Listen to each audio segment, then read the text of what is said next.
Hi friends. So இந்த busy டேயில் ஒரு குவிக்காக ஹெல்த்தியாக ஒரு சிம்பிளான பிரேக்ஃபாஸ்ட் அண்ட் லஞ்ச் வச்சா எப்படி இருக்கும்? ஸோ இன்றைக்கி கிட்ஸுக்கு நான் என்ன பேக் பண்ணேன் அப்படின்னா, நல்லா சோயா சங்க்ஸ் வச்சு ஒரு ஹை ப்ரோட்டீனான ஒரு சப்பாத்தி. ஸோ அது சைடில் ரெடி ஆகிட்டு சப்பாத்தி மாவு எல்லாம் பசைஞ்சு ஒரு 20 மினிட்ஸ் நான் மேரினேட் ஆக வச்சுக்கிடுவோம்.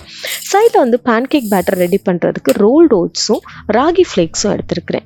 இது எல்லாமே பேட்டர் ரெடி ஆன பிறகு நான் கொஞ்சம் பட்டர் ஆட் பண்ணிக்கிட்டேன். ஸோ பட்டர் ஆட் பண்ணுறதுனால நம்ம குக் பண்ண மோஸ்ட்ல ஈவனான குக்கிங் இருக்கும். நிறைய பட்டர் நம்மளுக்கு குக் பண்ண மோஸ்ட்ல தேவைப்படாது. அண்ட் சைடில் சப்பாத்தியை ரெடி பண்ணி நம்ம அதையும் குக் பண்ணி எடுத்துக்கலாம். நான் கீழே டாஸ் பண்ணி கொடுத்துருக்கேன் பிள்ளைங்களுக்கு. இது எல்லாத்தையுமே பேக் பண்ணிடுவோம். சோயா சப்பாத்தியோட சாஸ் தொட்டுக்கிட்ட வச்சுக்கிட்டேன். அண்ட் பேன் கேக் பிரேக்ஃபாஸ்ட்டுக்கும் ஸ்நாக்ஸுக்கும் இதுக்கு மேலே கொஞ்சம் கருப்பட்டி பால் ஊற்றணும்னா அது சுவையாக இருக்கும். இது ஒரு ரெசிபி நான் கீழே டிஸ்கிரிப்ஷனில் கொடுக்குறேன். அண்ட் ஸ்நாக்ஸுக்கு கிட்ஸுக்கு பொமக்ரானட் பேக் பண்ணேன். நாளைக்கு என்ன பண்ணேன்னு பார்க்கலாம்.